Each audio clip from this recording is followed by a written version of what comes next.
Regina did our intro on the chat thing. That's good. Okay, we're live.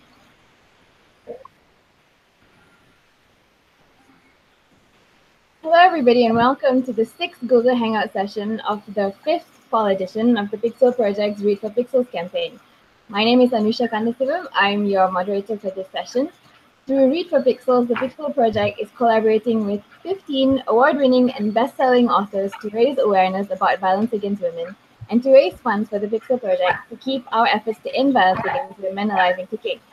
And we are also this will also help us reveal the first mystery celebrity male role model portrait in our celebrity male role model pixel reveal campaign.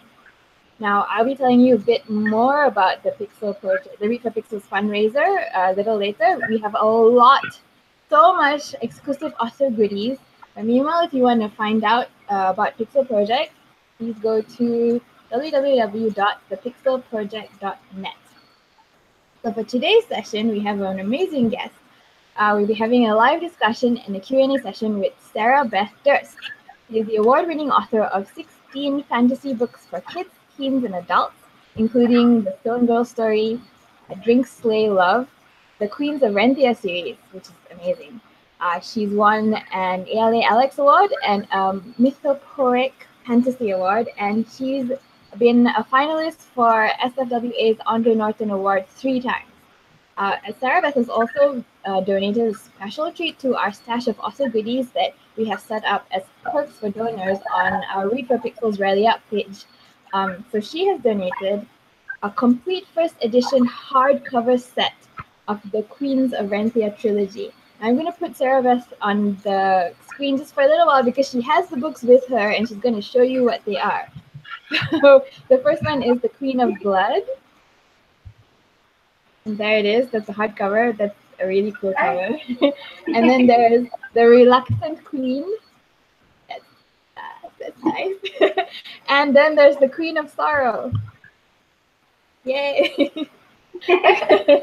So now there's just these 3 books. That means there's one set available for a US-based donor only.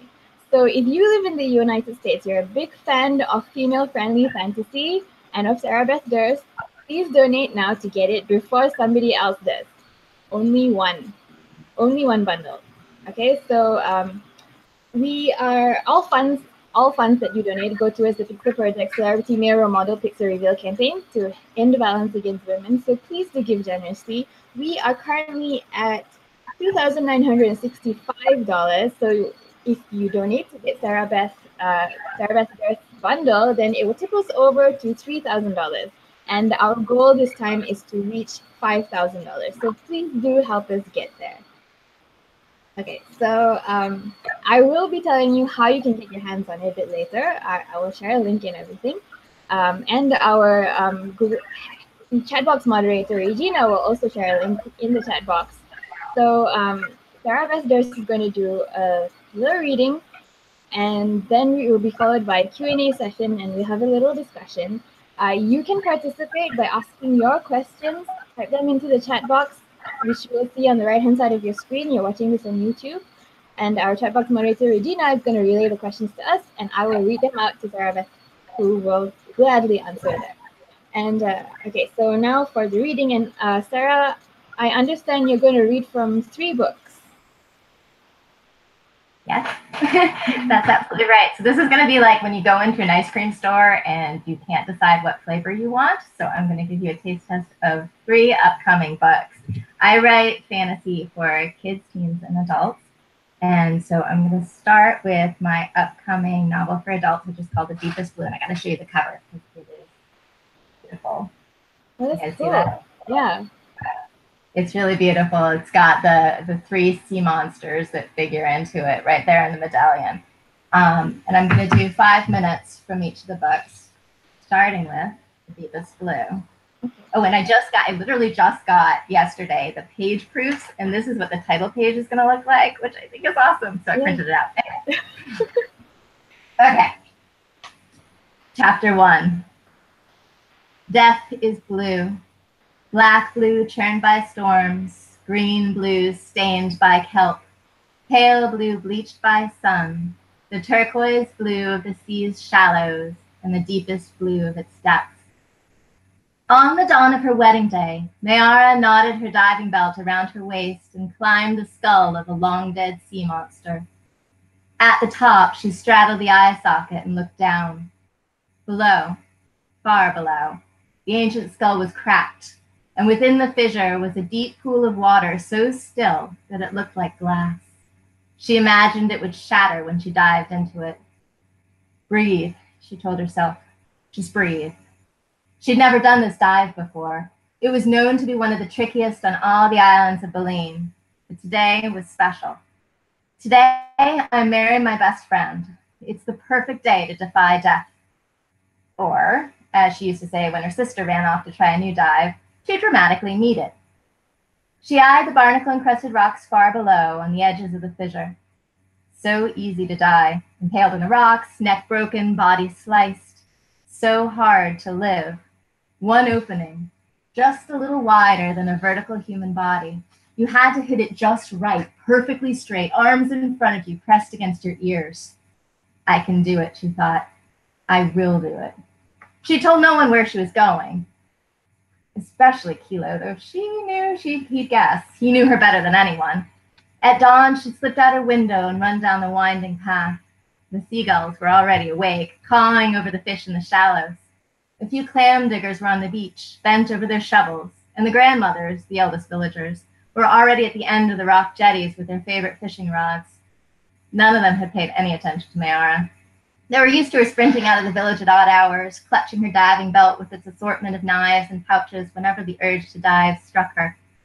But today's dive wasn't a whim. She'd planned this in honor of her sister. Exactly 8 years ago today, when Mayara was 11 and Alorna was 16, Alorna had done this very dive. She'd come back exhilarated with her pouches full of abalone and woken up Mayara by emptying her pouches onto Mayara's bed. My quilt stank like fish for a week. But Alorna had been so excited, and Mayara had been so happy that her beloved sister had come to her first, bypassing their parents, her friends, everyone, to share the moment with Mayara. It's so peaceful down there, Alorna had said. Like everything that ever upset you has drifted away, and there's no past and future, only the blue all around you. Death is blue, Mayara had said automatically. It was an islander saying. Alorna had laughed. I'll tell you a little secret. Death can't catch you if you chase death. While it looks for you here, she tapped Mayara's nose. You'll really be here. She grabbed Mayara's hand and yanked her out of the house. Yelping, Mayara stumbled along behind her. Alorna, I'm not dressed, and that doesn't make sense. If you chase death, you're just more likely to die. But Alorna had only laughed and kept running, dragging her little sister with her through the still-asleep village, all the way to the shore and straight into the shallows. Without releasing Mayara's hand, she pulled her into the ocean, and they plunged into the breaking waves together. It was one of Mayara's favorite memories. If Alorna were here today, on Mayara's wedding day, she'd have woken Mayara early and dragged her off on some adventure, climbing to the top of a cliff or discovering a new secret alcove. Or they'd have swung out to one of the rocks in the bay to watch the sea spirits at sunrise, or borrowed a boat and dared the dangers of the reef.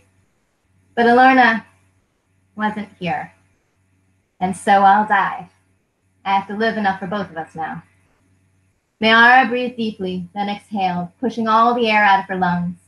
She inhaled one more time, then gasped like a fish on land in order to suck in extra puffs to fill both her lungs to capacity.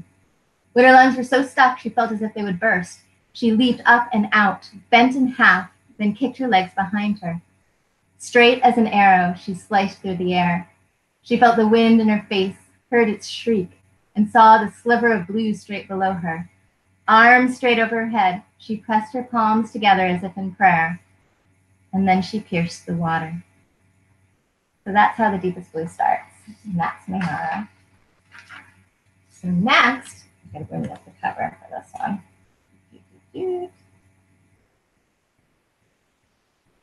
Next, I'm going to read.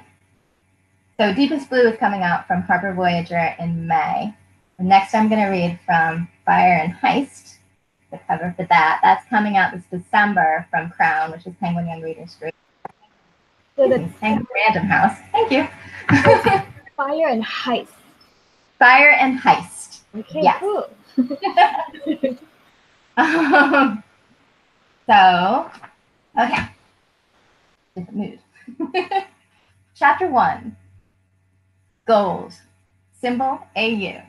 Atomic number 79. Dictionary definition: a yellow, malleable, ductile, metallic element. You could say my family is obsessed with it. For my mother's 40th birthday, my father commissioned a grand piano with 24-karat gold keys. The entire piano is covered in gold leaf and is the tackiest instrument ever played. He tried to smash it with a hammer after she disappeared, but my older brother talked him out of it. So he satisfied himself with sealing the double doors of the music room shut. All of which only partially explains why I was stuck on the chandelier in the foyer, dangling upside down and hoping that the chain holding the chandelier wouldn't break. I planned to spend the Saturday night out with the goal of healing my shattered heart. You see, according to our family stories, back in the dark ages, when we both hunted and were hunted, our ancestors used to console themselves after being thwarted in love by gorging on elk carcasses, telling stirring tales of heroic exploits, and burning all their ex-lovers' belongings, and occasionally the ex-lover himself. So I decided that I'd go back to my roots by eating buttery popcorn, watching an action movie with no romance whatsoever, and then burning old mementos, my ex-boyfriend Ryan, on the barbecue grill. Bringing Gabriella, a non-wyvern who sits next to me in modern wyvern history class, so I wouldn't be alone. My old friends ditched me when Ryan did. I bought my ticket and a tub of popcorn, but I couldn't do it. Just couldn't. I fled the theater, abandoning Gabriella and the popcorn, but taking my mementos, a Valentine's Day card that played the chicken dance, a strip of photos from a carnival photo booth taken on the Santa Monica Pier during a trip to the California Stronghold, and the perfect replica, in miniature, of a talon cast in gold on a matching gold chain that Ryan gave me for my birthday only a few weeks before he decided to end years of friendship and several months of enthusiastic kissing.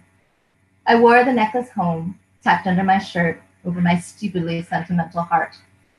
I was looking forward to moping in an empty house, sighing loudly, singing off-key to depressing music, and wearing pajamas inside out because you're too sad to reverse them, without any commentary from any of my brothers.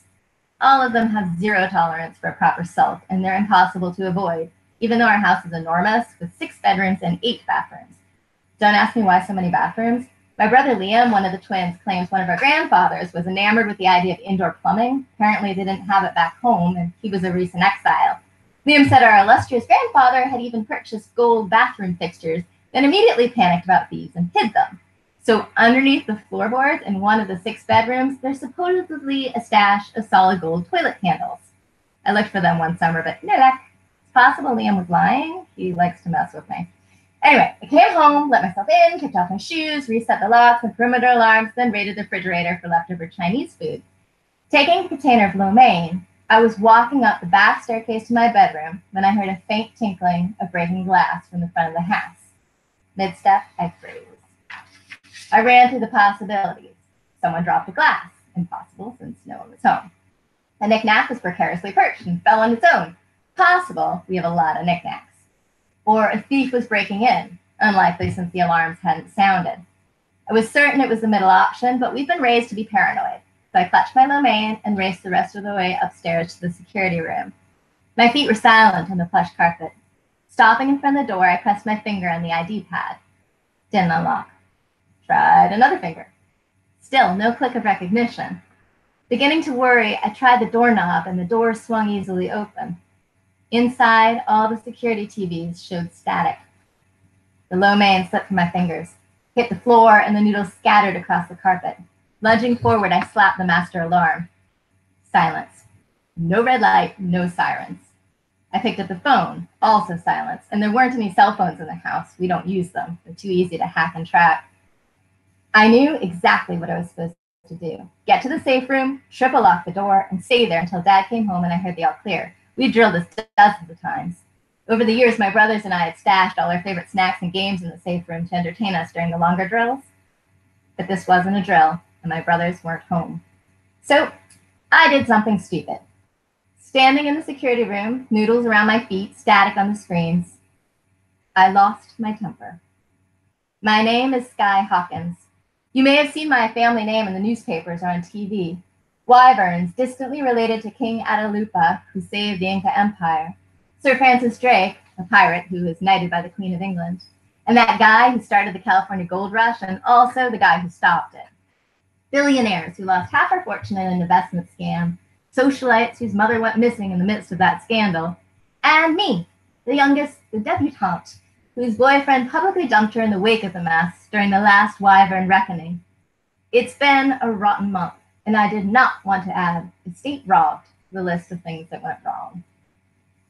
So that's Sky and Fire and Heist. Fire and Heist is essentially Ocean's 11 with were-dragons. Oh, cool, sounds really awesome. I like this character's voice. She's I had so much fun writing her. When I write, like once I get that first paragraph and I have the voice, then I can start. I will write that first paragraph over and over again. So once I knew that Sky was hanging upside down from that chandelier, I was ready to go. Okay. And the same with Deepest Blue with Mayara. Once I knew she was about to dive into that skull, I know who you are. Cool. Okay, you have one more, I think? I do. All right. So this one, I have an arc I can pick up and show you the cover. So this is Spark. That's So this one is my middle grade novel. This is for ages 8 to 12. And this one, chapter 1. Mina was quiet. Every morning, she liked to tuck herself into the corner of their farmhouse kitchen and watch her family storm through. Papa singing off key as he poured sugar into the pot of morning oats. Mother yelling at him to add less sugar. Papa yelling back cheerfully that he could add more, but not less, because he was just that sweet. Her older brother Gaton stomping in to say he couldn't find his socks. Papa joking that he'd added them to the morning oats. And the twins waddling in with Gaton's socks on their hands like puppets. And every morning, after her family had whirled tornado-like into the kitchen, Papa would bellow, "Mina! Mina! Is Mina awake? Anyone seen Mina?" Giggling, the twins would wave their sock puppets at the corner where she perched quietly on her favorite chair. He'd clap his hands to his bearded cheeks dramatically, making the twins giggle even harder. "I thought that was a shadow. No one eats until my little shadow eats." And then Papa would scoop the biggest, sugariest, best scoop of oatmeal into a bowl and give it to Mina before Gaton could inhale the rest and before the twins could spill any of it on the floor. "Love you, Papa," she'd say. "Love you, Mina," he'd say, and wink. She'd always been quiet. She'd been born without a cry on a peaceful night when the stars over their family farm sparkled brighter than usual, or so her mother liked to say. Mina didn't think that was very likely. She'd been in the next room when the twins were born, and she knew babies were not quiet, ever. Even when they slept, they made cute gurgling chirps. But she let Mother tell the story how she wanted, probably close enough to true. Most mornings, Mina would eat in her favorite corner and listen to her family chatter and laugh. She liked the way the sounds flowed around her. It felt warm, as though her family were tucking a cozy blanket of babble around her, and she loved that they never pushed her to add to the noise. But this morning, Mina had news. So she finished her oats, carried her bowl to the sink, and stood in front of the table. This was unusual enough that Mother shushed Gaton. The twins quit smearing their breakfast on their cheeks, and Papa scraped his chair across the wood floor as he turned to look at her. That was one of the secrets she learned about being quiet. When you finally speak, everyone assumes you have something important to say. And I do, she thought. "I think my egg is going to hatch soon," Mina said. It was as if she'd dropped a teaspoon of water into a skillet of boiling oil. Everyone popped up and began jabbering at once. From Mother, "Are you sure?" From Gaton, "Are you nervous? Don't be nervous." From the twins, "Yay, yay, yay, Mina!" From Papa, "We're so proud of you." She grinned at them all. Mina had a storm beast egg. 1 in 4 kids in Aloria was awarded care of one of the country's precious eggs and tasked with bonding to the unborn creature. For 2 years, she had devoted 3 hours a day to her egg, being sure to touch its shell so the growing beast could absorb her thoughts and feelings. If she'd done this correctly, then when it hatched, it would come out as a perfect match for her, and they'd be bonded mind to mind and heart to heart. She'd be its storm guardian, and it would be her storm beast. Storm beasts and their guardians were responsible for making Aloria as perfect as it was. Every day in Aloria, you woke to a blue sky. You felt warm air and a soft breeze. Sometimes you saw a rainbow, but only when the farmers asked for rain on their fields. Wind gusted over the sea, but only when the sailors needed to sail their boats. Snow fell on the mountain peaks, but never below the tree line. Lightning never struck the ground and was instead harvested from the clouds to power the city's magnificent machines. And there had never been a tornado or a hurricane, all thanks to the storm beasts and their guardians. Soon, I'll be one of them, a real storm guardian. Just thinking that made Mina want to do a little dance. Quietly, of course. She'd been anticipating this day for 2 years, longer really. Long before Gaton got his egg, as soon as Mina had been old enough to read stories about storm guardians, she'd wanted to be one of them, to be out there making the world more wonderful. She felt as if she'd been waiting for this all 12 years of her life. And so that's Mina. Oh, cool. Hey, those were three very different stories, but all three very interesting characters. Thank you. Yeah, and I was just, which actually brings me to my first question. But before I ask my question, I'm just gonna tell the audience that you guys who are watching, you can ask questions too. Don't forget that you can ask Sarah Beth your questions. Type them into the chat box, and I'll read them up. Okay, so my question. So we just saw three really interesting, cool female characters, and you've got so many amazing female characters in your books. They're resourceful and independent people. They go through very interesting journeys of growth and self-discovery. Could you tell us who or what are your inspirations for your female characters? Part of my inspiration is wish fulfillment. I, in real life, am not particularly brave. You know, I'm a terrible traveler. I don't like to be too hot, too cold. I really don't like bugs, not crazy about heights, all that.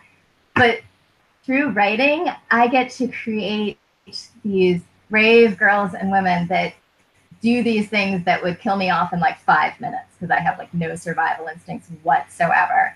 And one of the things that I'm kind of obsessed with lately is exploring the idea of what makes a strong girl or a strong woman. The three different women that I read to you are all very different, but they're all strong in their own ways. For instance, Mina, she's quiet. And her story is not a story about a quiet girl that learns to be loud. It's about a quiet girl who learns she has strength as she is. That you don't have to change yourself to change the world. Mayara in Deepest Blue is an oyster diver, which is something I would never do. Like, I don't even like being underwater at all. But her strength comes from her family. Deepest Blue is actually set in the same world as the Queens of Renthia. It is a standalone epic fantasy. It's got all new characters, all new. It's just set in a different part of Renthia. So I got to explore people in that region, which was very fun. And Sky, for instance, her strength does not necessarily come from morality. She's from a family of thieves, but she has strength all on her own. Yeah. So I love writing about these girls and women doing the things that I would never dare to do. Do you ever feel that so there are a lot of tropes and stereotypes in fiction, especially in fantasy that has their own fantasy has its own tropes. Do you ever feel constrained by tropes? And you have all these amazing female characters, but some of them, actually a lot of them are flawed, as are all people. And there are also women who are villains, of course. When writing these characters, do you ever feel pressured by gender or cultural stereotypes to make the woman likable or relatable? I actually really adore tropes because they're such a fun tool to play with. And, you know, people come, particularly in fantasy, which has this huge history behind it, people come with all sorts of expectations. It's either from the stuff they've read before or just through the culture, through things they've experienced. And you can like really play with those expectations. And you can either fulfill them and create this satisfying moment of fulfilling this trope, or you can totally rip them apart and turn them upside down, which is a lot of fun. In my Queens of Renthia series, I play a lot with the concept of power. Who has it, who wants it, what it does to you. The first book, The Queen of Blood, centers primarily around Delena, who is someone who is she's a mediocre student. You know, she has to work really, really hard to even be on the same playing field as her classmates, but she still desperately wants to save the world and protect her family. So her power is determination and wanting to do that. In the second book, I bring in a new protagonist along with Delana Naylin, who desperately does not want to use her power and has a very good reason. So what I did with these two tropes, Delana is essentially the chosen one trope turned upside down. She is deliberately the unchosen one. She is not good enough to be the chosen one, and she never discovers some magical power or some magic amulet that she was supposed to have. She is mediocre, but she works really hard, and she wants it really badly. Naylin has a huge amount of power, and she doesn't want to do it, and she's the reluctant hero, hence the title, Reluctant Queen. But I really wanted to play with that trope and give her a reason to be reluctant. Her reason is they're in this world that's filled with these bloodthirsty nature spirits that want to kill all humans. If she uses her power, the odds of them killing her go way up. So she does not want to use her power because that would endanger her and endanger her children and leave them motherless. So I loved taking these tropes and pushing them and trying to turn them inside out and seeing what made them work and not work. So kind of little bit connected to that is I also realized that in your stories, you, besides, turning these tropes on their head, you deal with these sort of women's issues, like the characters deal with menstruation and birth control and pregnancy and kids and things like that, which you don't always see in fantasy books, really. I mean, a female character can go on an epic journey, but nobody ever talks about periods. Like, what does she do? Right? I was worried about that. When do they go to the bathroom? I mean, that's a big problem. Exactly, yeah. So why did you decide to put these things into your stories, and how do you think these kind of portrayals of realness in your stories can sort of engender discussion about outdated cultural norms and gender stereotypes and perhaps even equality? I try to make my characters be as real as possible. Actually, you were asking in the earlier questions about staying away from stereotypes and so forth. And I think the real secret to doing that is to fall in love with your characters, to have them be as real in your heart as possible. And then they come alive on the page. And if they're alive on the page, they're going to have to use the bathroom sometimes. And from a purely technical standpoint, I write a lot of fantasy, all fantasy, exclusively fantasy, yeah.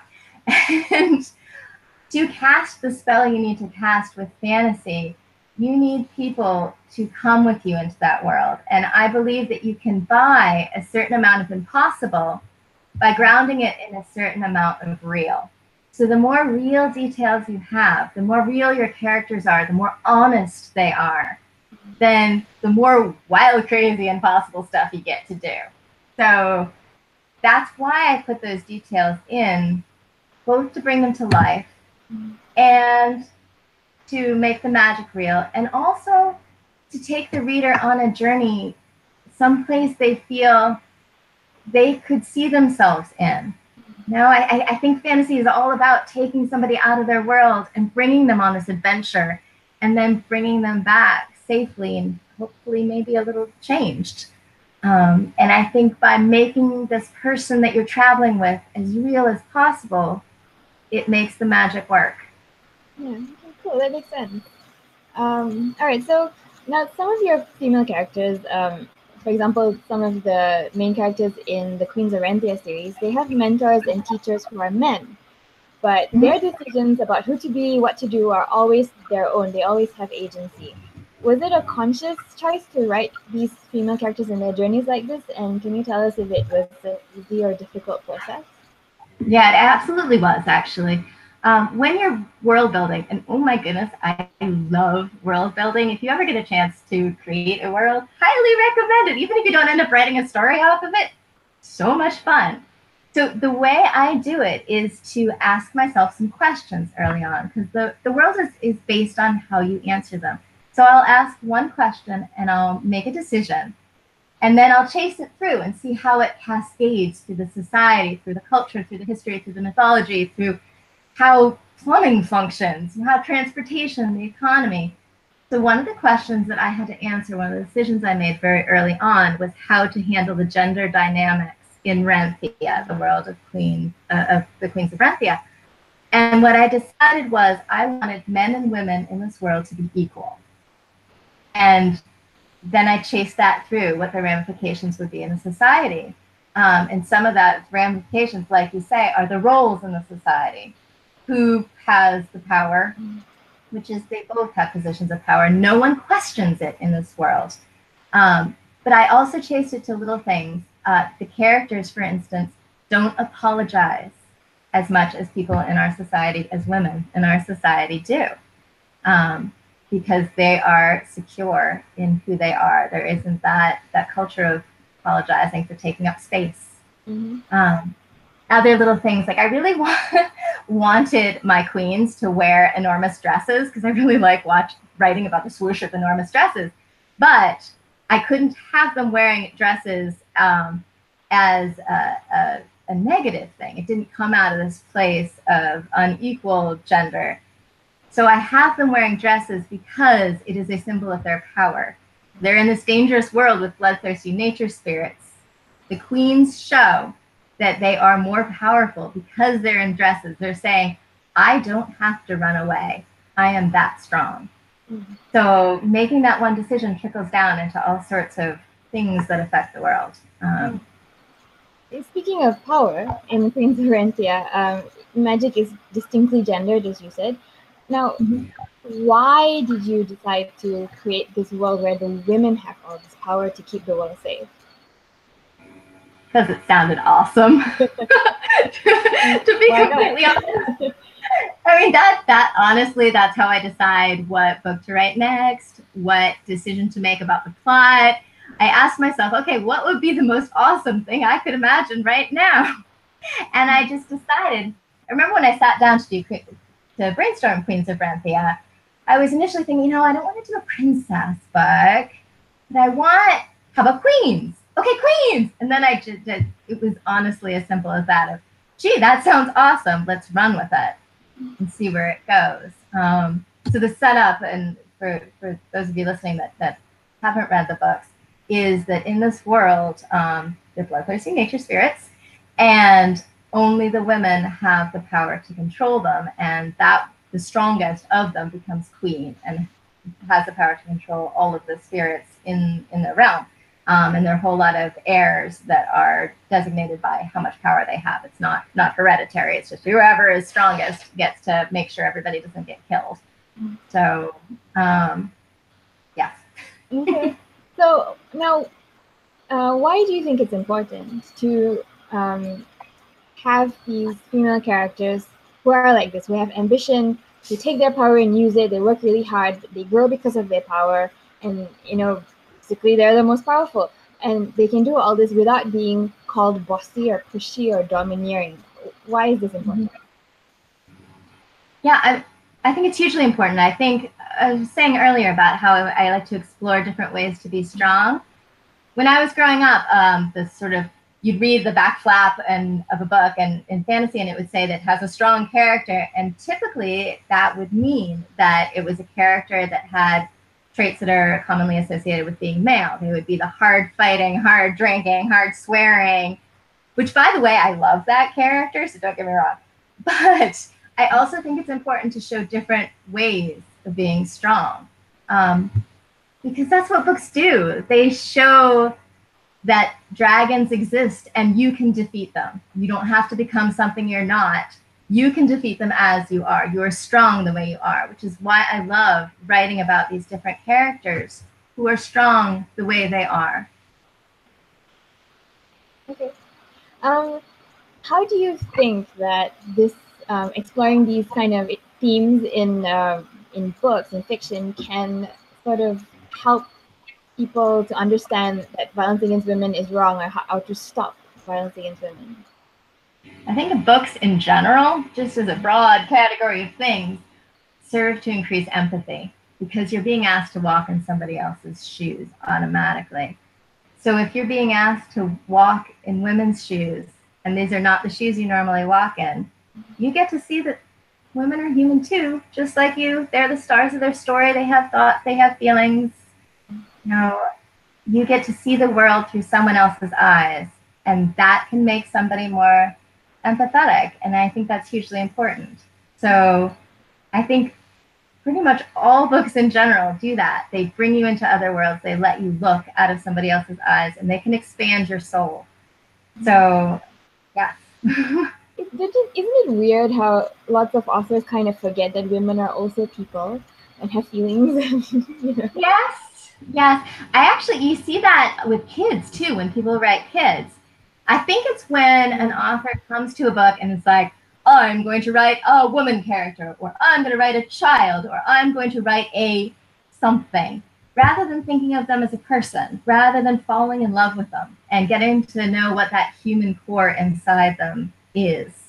And you can see it when you read a book and you know that the person is seeing a picture, a stick figure, a representation of whatever they think that person is, rather than a full, round, deep person. All right, we have one fan question that came in from Judy Guisado. Judy says, "Hi Sarah, when you're not writing and happy Snoopy dancing, what do you do for fun?" When I'm not writing, oh God, that was a really hard question, and that's embarrassing. Writing to be happy. I literally write every day, and if I don't write, I'm grumpy. I really like eating. Food is big with me. Pizza, chocolate, raspberries.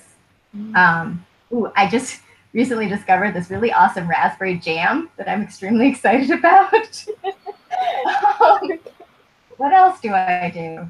I read books. Does that count? That probably doesn't count because it goes with the writing. I watch TV sometimes. Yeah. What do you watch? I like I love The Flash and Supergirl and Legends of Tomorrow and those kind of superhero shows. I just finished binge watching The Good Place, which was awesome. Have you seen that? No, I haven't, but I've heard good things. Yeah, I had too. My Twitter feed was just going nuts about it. I'm like, I have to try this. And I really admire the writers on it because they are consistently jumping the shark effectively. Like they take their concept and they're like, we're going to break this now. And then the next episode, we're like, you know that thing? We're going to break it again. But it works. So that was really good. And I also love those shows that are people achieving their dreams kind of shows, like Project Runway. And So You Think You Can Dance. Yeah, I like that too. Yeah.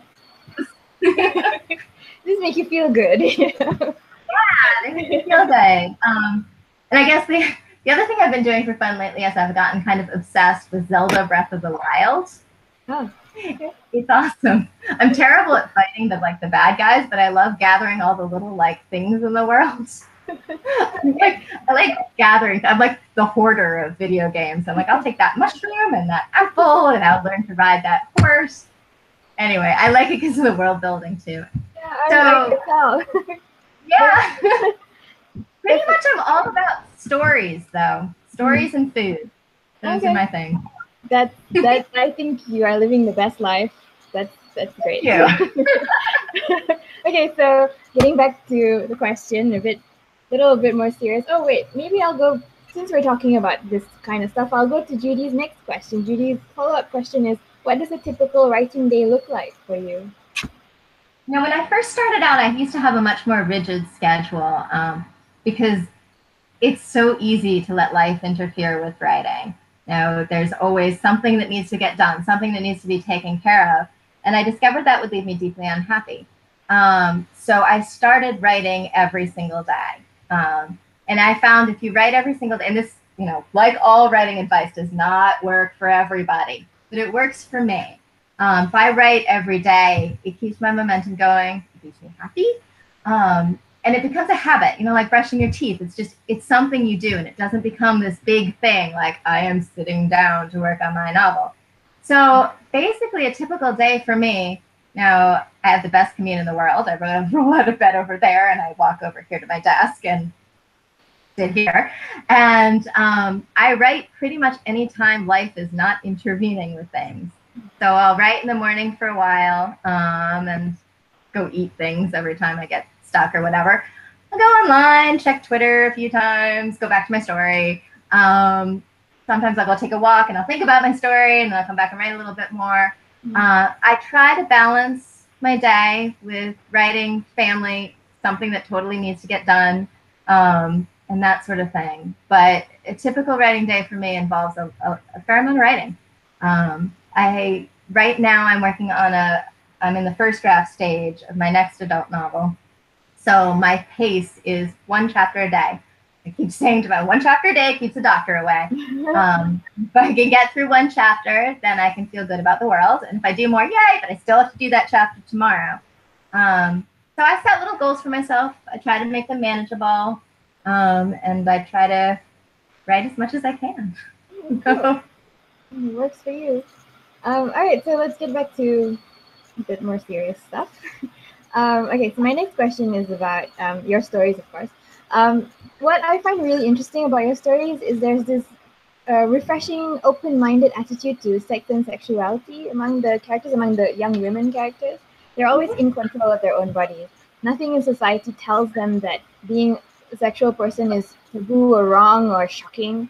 And in a lot of YA, you see this kind of push and pull between the boy and the girl of will they, won't they, and the balance of power is generally on the side of the boy.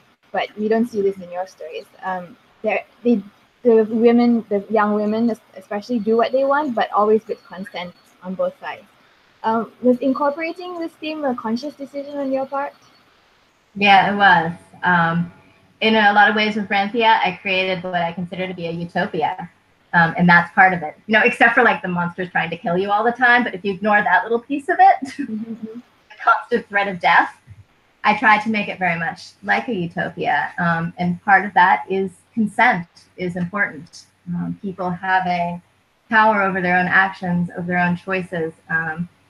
And I think it's important to have healthy relationships in stories. Because a lot of times they're not there. One of the things I've been consciously playing with some of my characters is I've been pushing back against the idea that strength only comes out of pain. And there's a lot of the character arc where something terrible happens to the character and they're stronger because of the scars that heal over it. And that's a perfectly viable way to go with a character. But I've been wanting to play a little bit more with strength that comes out of love.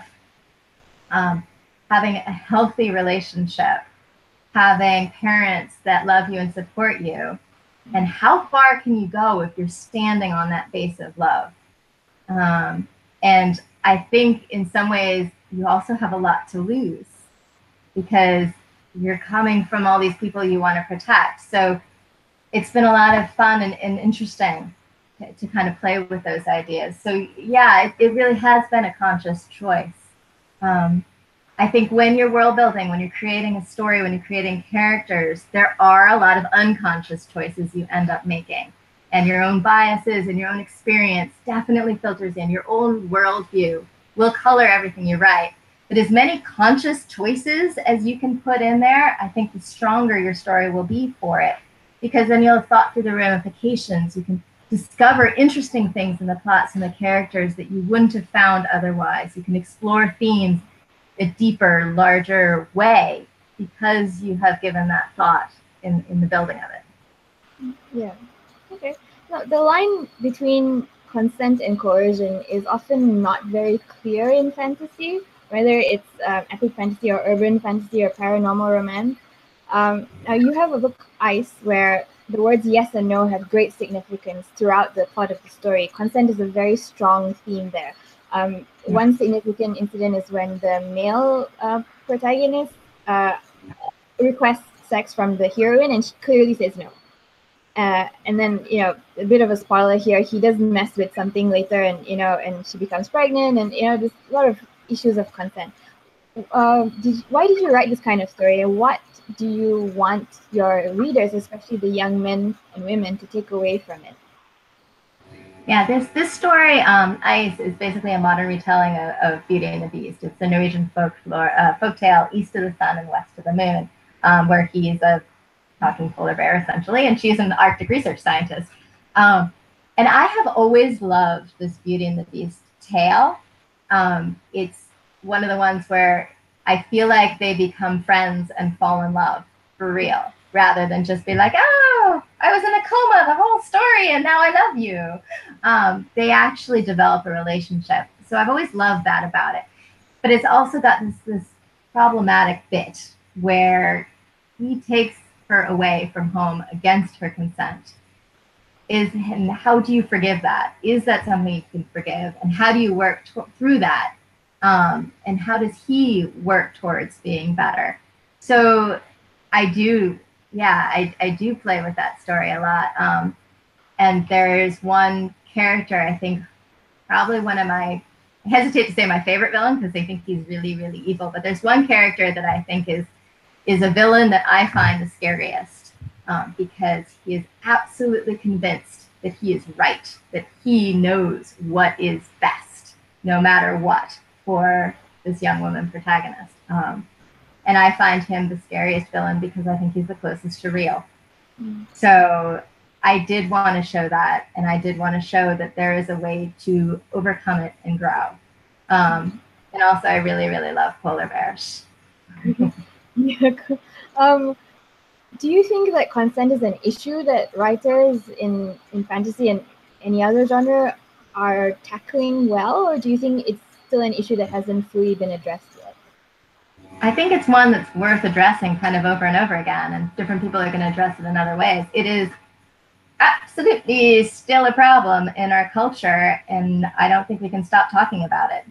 And I think I have seen over, I've been reading fantasy forever. It's pretty much, if you look at my shelves, it's all like girl with sword, girl with dragon, girl with talking wolf. And I have seen over the years the conversation about consent becoming more nuanced and becoming more in the forefront. And I do think it's really important because it's a big deal, a very, very big deal. Yeah, you're totally right. Now, you did mention before that stories are very important.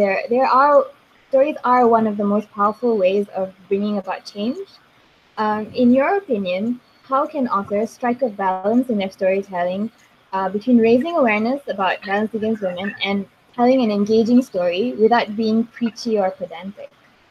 That's such a good question. I have thoughts. I think it's, I have been talking a lot in this interview, and I caught myself talking about, my intent, what I hope people get at it, and so forth. I think where authors get in trouble is when those come first. I think the story and the characters and the heart have to come first.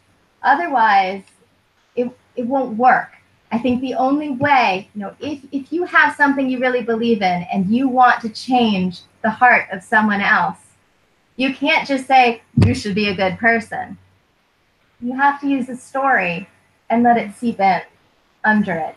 The theme and the message, they have to come organically. Otherwise, the magic doesn't work. They will have a lot more power if they come in through the story, through falling in love with it. I talked before about the whole idea of casting a spell. So you're trying to take somebody on a journey. You're trying to bring them on an adventure. This person you've never met and you can't talk to directly and you don't know anything about them. You want to take them on a journey and then bring them back a little changed. You are trying to touch someone's heart. You're trying to change their soul. And the only way, I think, as a writer, you can do that is through the story. You can't do it through preaching. You can't do it through, here is my message, because it won't hit their heart. It might hit their head, but it's not going to hit their heart unless their heart is in that story and going on that journey. So I think it's really important to lead with your story first. Make your story as awesome as possible. Think about the other things, but put the story first. And the other things, if they're what you believe, they're going to come along. So, yeah, it was a little rant. I feel kind of strongly about that one. No problem.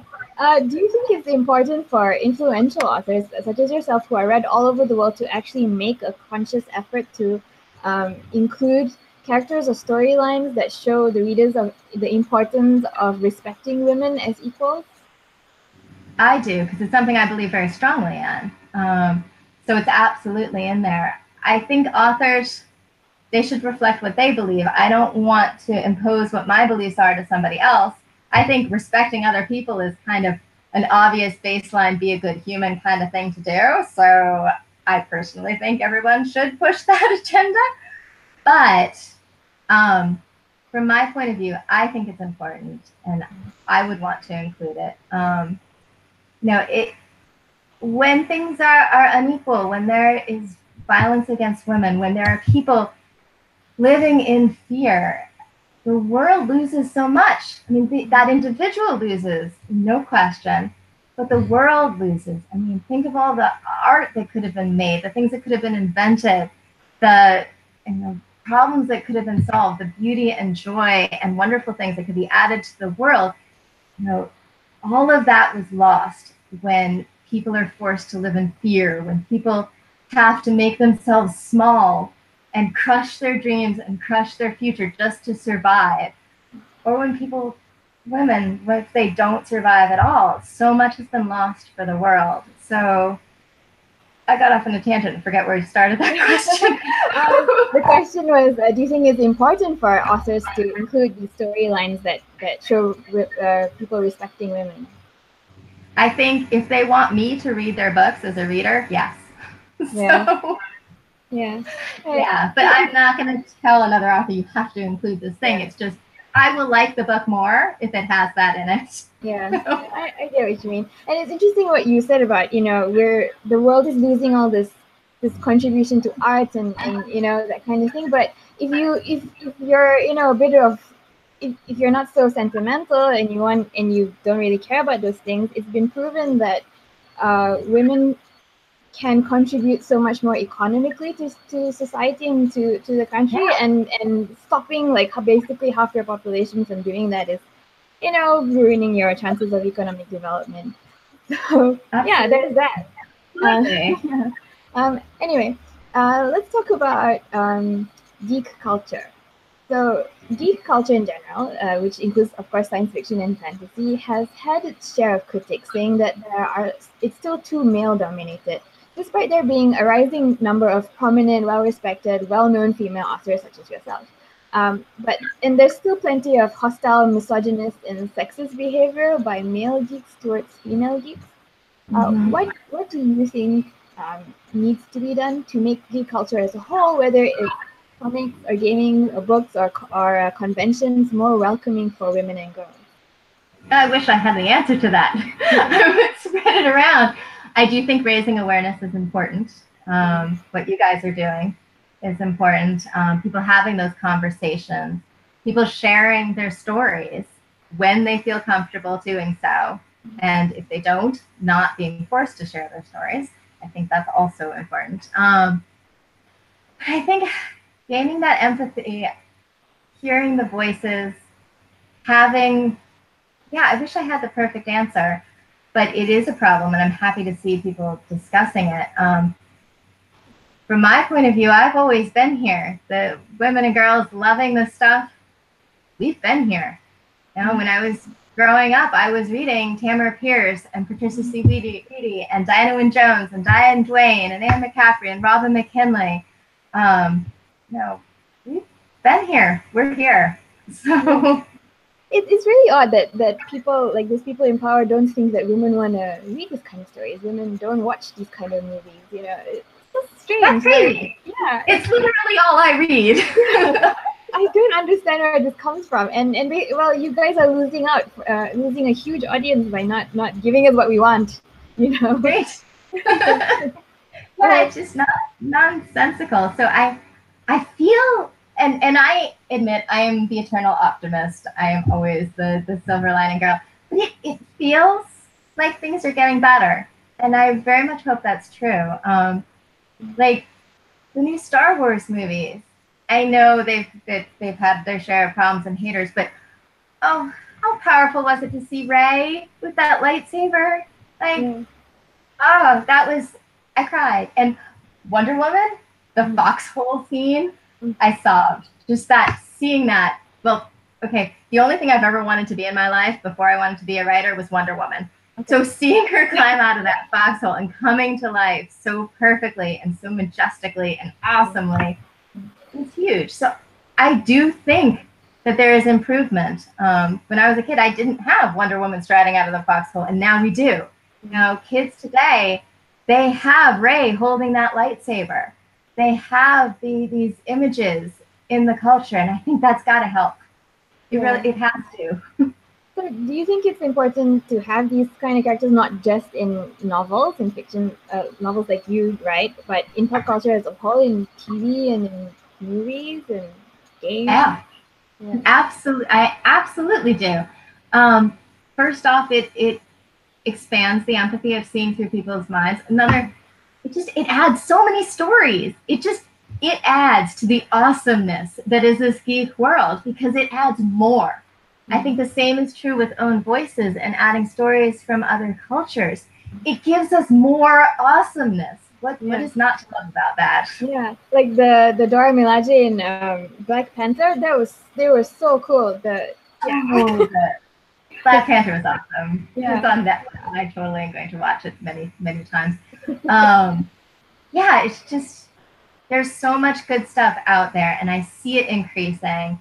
And that makes me really happy because that just means there's more, from a purely selfish point of view, there's more for me to read and watch. Yeah. There's just more stories out there than I feel like there ever were before. There's more variety, and that's all to the good. Yes, really right. Okay, so my next question is about parenting. So you're a mom, and parents are usually the most influential role models in a person's life. As a parent, what do you think parents can do to help prevent violence against women and girls in future generations, and to get boys involved in helping to do this? Books. Put books in people's hands. So I have one of my books called The Girl Who Could Not Dream, which is a middle grade book, and it's about a kid that whose parents own a dream shop where they buy, bottle, and sell dreams, and it's this whole adventure thing. Now I remember being at a book festival, and this woman came up to me and said, "Oh, I can't get that book. I have boys." And I was like, "Did you honestly just say that?" I thought that was just some example people threw out on the internet. Like, are you real? I didn't know what to say. I'm like, I think they'd like it too. Put books in hand. There's no such thing as a girl book or a boy book. Put them both in everybody's hands. You know, let them experience these stories and fall in love with these characters on their own. Let the boys play to be Wonder Woman. Let the girls be Superman, and don't shut them down.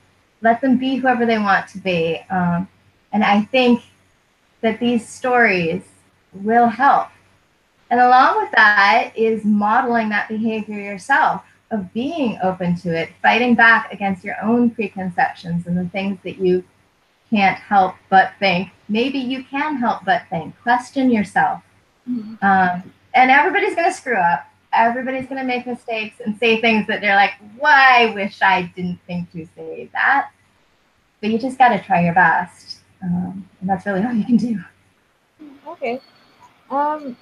Do you think, sort of going back to stories and reading books, do you think that writing or reading worlds where there is no gender divide, such as in your Queens of Renthia story, where women and men are equal from the get-go, an ideally equal world, do you think this would be as effective in portraying an idea that equality is possible as the story of a woman in a world where the gender divide is clear and she has to, fight through it?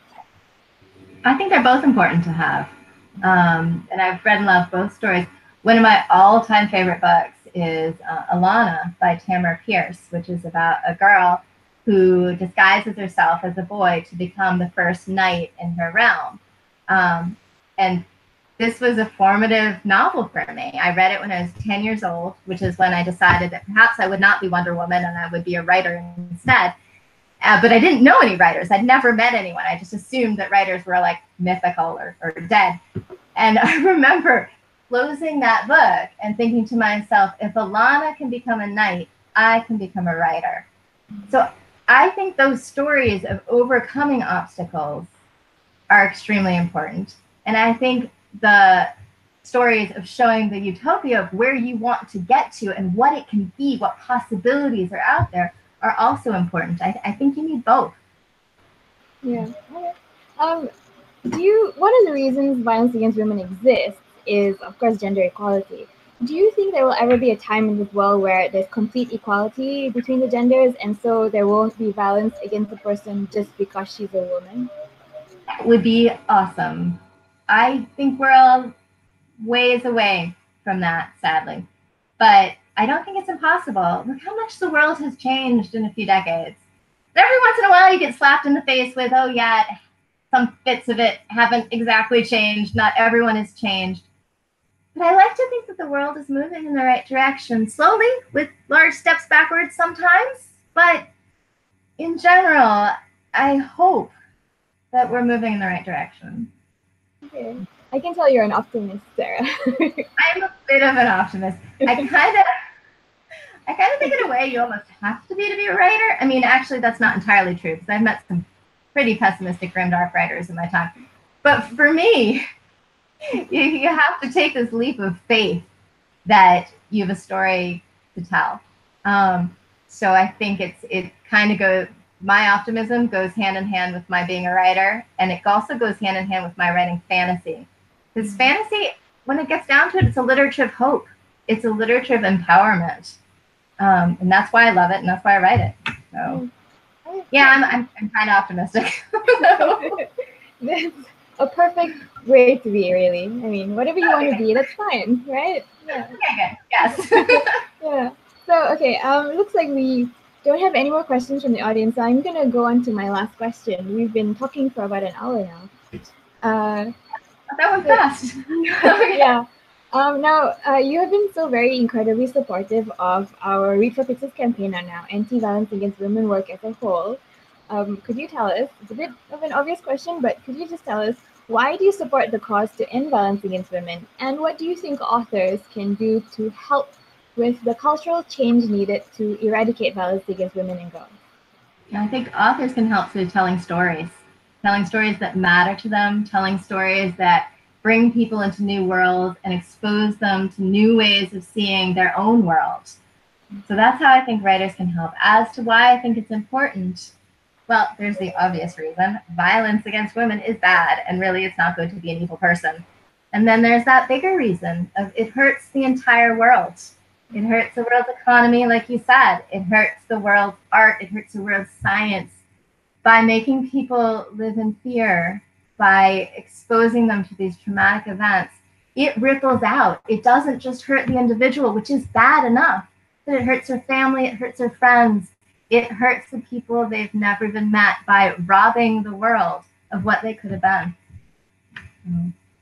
That's why I suppose what you guys do is wonderful, and I am very honored to be a part of this.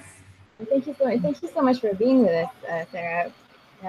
That actually brings us to the end of our Q&A. That was a great interview. Now I'm going to put myself on screen just for a little while because I'm I'm going to tell you again about the goodies that Sarah has given us that you can get your hands on. We've put it into our stash of author goodies that we have set up as perks for donors at the Read for Pixels Rally Up fundraising page. So again, Sarah Beth has given us a complete first edition hardcover set of the Queens of Renthia trilogy, which are The Queen of Blood, The Reluctant Queen, and The Queen of Sorrow. So 3 hardcover books, first edition. There's just one set available for one US-based donor. So if you live in the United States and you want to get your hands on Sarah Beth Durst books, please go to our Rally Up page and get it, donate and get it. Now, I'm going to share a little slide to show you the links. There it is. Go to the Rally Up page. The website is is.gd/R4P Rally Up 2018.